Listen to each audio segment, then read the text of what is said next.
Next one is washing hands. After reciting Modeh Ani, one is to wash Negel Wasser without delay. She should resist temptation to remain in bed unless she is planning to fall asleep again. Once she had decided that she is up for the day, she should immediately go and wash her hands. Chazal teach that one should get out of the bed gradually, not abruptly, as it is considered detrimental to rise from the bed too quickly. So we know when our sages say when you rise too quickly from the bed, it can damage your vision. I think it's the whole blood. It's like you've been in one position, now you rise too quickly, so it can damage your health. I think heart and stuff like that. So one of the reasons we have this Modeh Ani, that's enough. I don't know how many, like 19 seconds to 20 seconds it takes normal person. I mean average. I don't want to say normal. Average person to say, plus minus few more seconds. So that's enough for the whole body to stabilize, and you can rise, right? So what he's saying is a person woke up right in the morning. So say this Modeh Ani, you want to go back to sleep, at least try go back to sleep, no problem. If not, if you're planning to get up, so go wash your hands, right? But I would suggest to wash your hands anyway, and then go back to sleep, even if you want to sleep. Okay. So don't get up too quickly. Continue. Many individuals keep a cup of water and a basin for the Negel Wasser right next to their bed. This is based on the poskim that it is preferable to do so. However, people who do not should hasten to the closet sink to wash the Negel Wasser. Okay, so let's try to understand. So the most preferred, there is always with the mitzvahs the most preferred way, and ways that also accepted. So it's for as he's saying for men and women. So it's preferable to have this washing cup right next to their bed, right next to. So put it on the floor, or people put it on a small chair, like whatever they do, right? So whatever is convenient to you. So if you have small children, maybe it's not such a good idea. So because they can step on it, they can overturn, or I have one student, so she was asking, well, is it a problem because she has cats, and cats would come and drink from that water. It's very convenient, right? So we said it's not a good idea to wash the hands after this nice, after the cat drank, and we don't know how many times during the night he drank, right? So the most preferred way, again. But I told her she can cover the cup. There is no problem. She can cover the cup, and so these cats cannot get to it. Okay, and then the second, if you cannot do it for whatever reason, so you can have it. You can go to the sink, whatever. If hopefully it's not very far away, and you can wash there, but do it quickly. So as soon as you get up, go there. So it's actually concerning men and women. One more time, preferred way, have it next to your bed. Other ways is to go to the restroom or wherever you have this sink and wash it there. No problem. Okay, continue. Using a cup for Negel Wasser. When one should preferably take a cup with your right hand, fill it up, pass it to the left hand, and then pour the water 3 times, alternatively on each hand, started with the right. Okay, so let's try to understand what it says. So here we said it's actually if a person is going to go to the bathroom somewhere to get the water, but if I have water, for example, next to my bed, and of course it's full cup or almost, many times you don't, Many times, if you have the full cup, I'm talking a standard cup. So it's enough to wash your hands even a few times. So there is no problem, like 2 or 3 times even. It's so much water, or a few people can wash their hands from this cup, right? So always you pick up cup with the right hand, and it's same law is actually when you washing for bread, right? Then you pass it to the left, and you start from pouring on the right. So you put on the right, on the left, on the right, on the left, 3 times. Okay. So same, of course. If you do it in a bathroom, as he said, so you hold it in the right, because that's how the mitzvah starts. Right is more important. So you pour the water and pass it to the left and start pouring on the right hand. Okay. There is she should alternate right, left, right, left, right, left, which is appropriate methods of removing ruach ra, the spiritual contamination that rests upon the person's hands in the morning. So ruach ra is a spiritual, as I say, contamination, right? Why? Where did we get it from? It's actually from the emptiness, right? When a person's neshama exits the body, right, goes to Shamayim, right? The ruach ra enters it. So when there is no like empty space in us, right? So this ruach ra enters, and when the neshama comes, so the ruach ra goes away, and goes away through the place, as our Gemara teaches, between the skin and the nail, so under the nail. Understand? That's why, that's why we have to wash hands. And the only way to remove this ruach ra, as we just said, it's actually through this cup, with a cup, and 3 times alternate, right, left, right, left.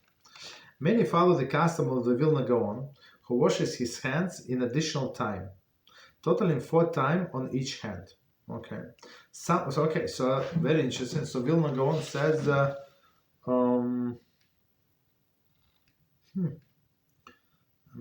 okay, it's actually in Mishnah Brura. Very, very interesting. Continue. Some poskim maintain, that washing 4 times is permissible, even on the days of Tisha B'Av and Yom Kippur, when there is the restriction washing. The hands wash only until the knuckle. Okay, so let's try to explain. So first of all, it's very timely, right? So Yom Kippur is coming. So on Yom Kippur, that 5 things are forbidden, right? On Yom Kippur. So which ones? So we don't wear leather shoes. So you just use any other shoes, like canvas or whatever, rubber, not leather, and not even like this fake leather, because they look very, very much like leather. So don't confuse other people, right?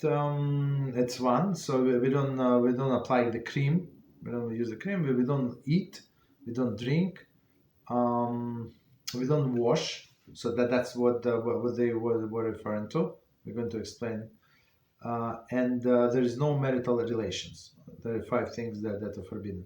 So about washing, as we said, there is ruach ra. So and until you remove the ruach ra, you're not allowed to pray, actually, right? So what our sages say, so you wash until the knuckle, like a little. You can see just a little here, and then it's enough.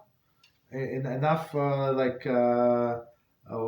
moisture, right? Enough moisture. Why? For what? To clean your eyes, right? So you're not washing your eyes. There is no extra water before drying your hands.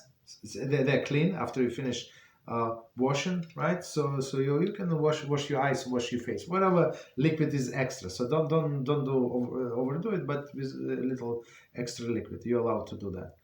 And what the author is saying, very interesting. So according to Gra is our great sage Vilna Gaon. So he said, I don't remember. I remember reading, but I don't remember exactly the reason why he said to do fourth time. But okay, he said four. We trust he knows what he's talking about. So even so, on one hand, it's some kind of stringency, but even this stringency is allowed to do on Yom Kippur. So on Yom Kippur, you do minimum with the washing. For example, when you go to the bathroom on Yom Kippur, right? So you are allowed to wash your hands same up to the knuckle. There is no problem. You're allowed to wash, or they say, for example, if you dirty your hands, like whatever you did, you're touching your shoes, you were like tying your shoelace, whatever happened. So there is some spot from your shoes, so you're allowed to wash your hands, because it's not for the pleasure, it's to remove the dirt. So 4 times is allowed. Okay. I just want to ask if somebody's microphone is not on mute. If you're not, if you want to talk, please go ahead. But if not, please mute your microphone, please. Thank you. Okay. So any questions? Please ask. Okay. Continue. One should use cup when she washes Nagelwasser. The cup should contain at least a revi'is, which is no less than 3.3 ounces. Preferably, she should use use disposable cup. However, if no other cup is available, disposable cup may be used. Okay, so let's try understand. So we tell this lady. So the most preferred way, as we said, to use the cup, or we did not say with 2 handles. That's the proper way, right? So you don't touch this impurity, because there is a special reason why you need to pour 3 times, right? Not to get 1 time is not enough to remove this impurity, and plus, so you would not pass from impurity from one hand to another. So you have these 2 handles on the cup. Okay, and the second thing, he said that it should be like minimum, no less than 3.3 ounces. I mean, 3.3 ounces, it's our cups like standard, maybe 3 times this, or 4 or 5 times. I'm not sure how much. Like it's a lot. As I said, it's enough to wash it even 2 times completely. Okay. So, but minimum this. Okay, so maybe there is no more water, for whatever reason, no problem. And preferably not to use disposable cup, but if somewhere, I don't know, in a plane, right? So you're not going to take your cup, even you can on a plane to wash your water, to wash the Nagelwasser, but you can take this disposable cup and go to the bathroom and wash your hands, no problem. Okay. But as we said, if there is no other way, so use this disposable cup. But make sure it's 3.3 ounces. So 3.3 ounces, it's not a lot. It's not. Okay. Continue. And this 3.3 ounces is actually what is required us to drink in order to say after blessing. So if person drank less than this amount, we don't say that after blessing on whatever we drink. Of course, in a proper period of time. Continue. Washing without a cup. In a situation where one does not have access to any cup for Nagelwasser, she should use faucet by turning the faucet on and off 6 separate times, putting the hands alternatively under the flow of water. This is the proper method with an electronic eye faucet as well, making sure the flow has stopped before the placing each hand under the faucet. So let's try to understand, and we actually learned this idea in Where did I learn it? In our Halachos of Brachos class. But let's just to remind us, because of course in the Kitzur Shulchan Aruch there were no faucets, right? So you have to understand there were no faucets, but there were other things to wash our hands. Okay, so no cup.